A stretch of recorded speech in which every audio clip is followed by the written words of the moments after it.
Okay, so before we start working, I want to show you how to generate a handy dandy layout like we've got going on here for Octane. So I'm just going to switch back to the default layout. I'm going to go to Window, Customization, Layouts, and then Standard.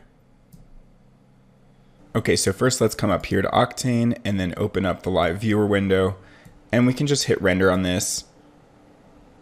And you'll see nothing's here, so we can just drop in a cube so we actually see something.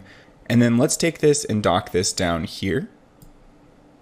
And then drag this up so that we can actually see what's going on. Now, I don't like the materials palette docked here because I always want to see my materials, so I'm going to take this and dock it over here. And then instead of these tabs on the right, I can right click and say tabs, top. Now I'm going to scooch my attributes up here and split this, and then right click this here and go tabs, top as well. So I've got objects, takes, content browser, and structure. Now this coordinates window is kind of getting in the way and taking up way too much room, so I'm just going to pop it here. And then I'll bring this down. And I'm going to take my layers and put it up here as well. So now I've got attributes, layers, and the final thing I'm going to dock over here is the axis center. So if I go over here to mesh and then come down to axis center and then click on axis center again, I can take this palette and just dock it over here.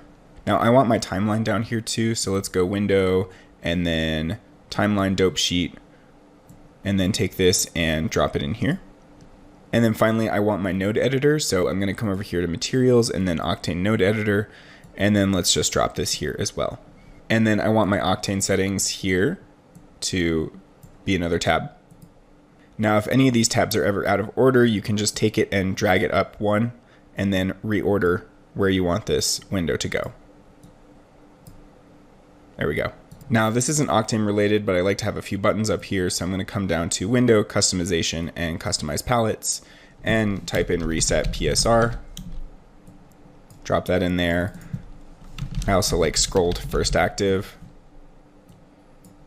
and Set Selection.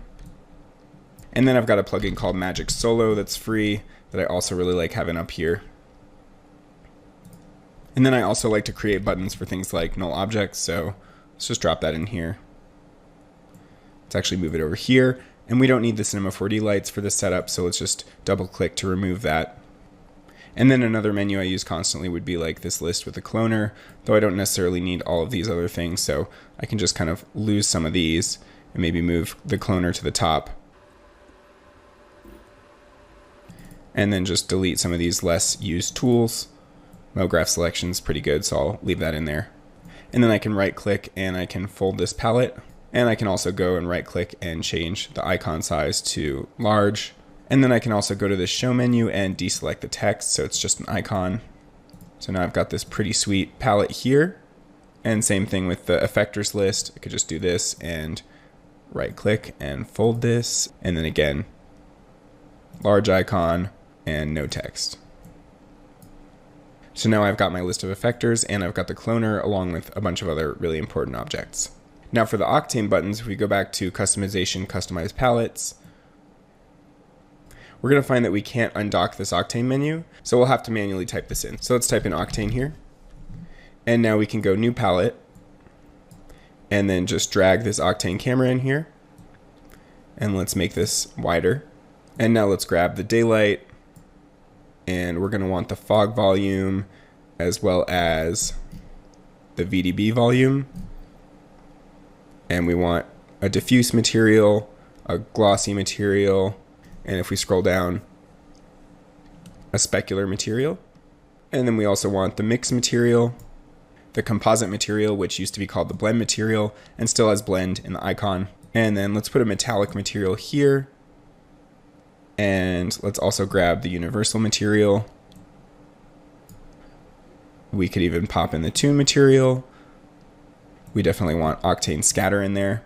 And if we're feeling ambitious, we can drop in the planetary environment. We for sure want an Octane area light. Maybe let's move that here. And we want the spotlight and a targeted area light. And finally in this list, we can drop in a hair material if we want, and the layered material if we want. The last two things I want are the texture environment. So I'll put that right here. And then the HDRI environment. So now if we drop this down here, it's a little bit too big, so we can right click and go to icon size and then change it to large, and now we're good. And if you really want to get picky, you can put in icon separators that put in little spaces, or you could put in a group separator, which creates even bigger spaces. So say I want to separate, these are my HDRI environments, these are my daylights, these are my normal lights, these are my materials, this is Octane scatter, and then here's the VDB and volume objects. So now it's looking real clean and fancy. Now we want to save this layout, so let's go to Window, Customization, Save Layout As, and then I'll just overwrite my Octane layout.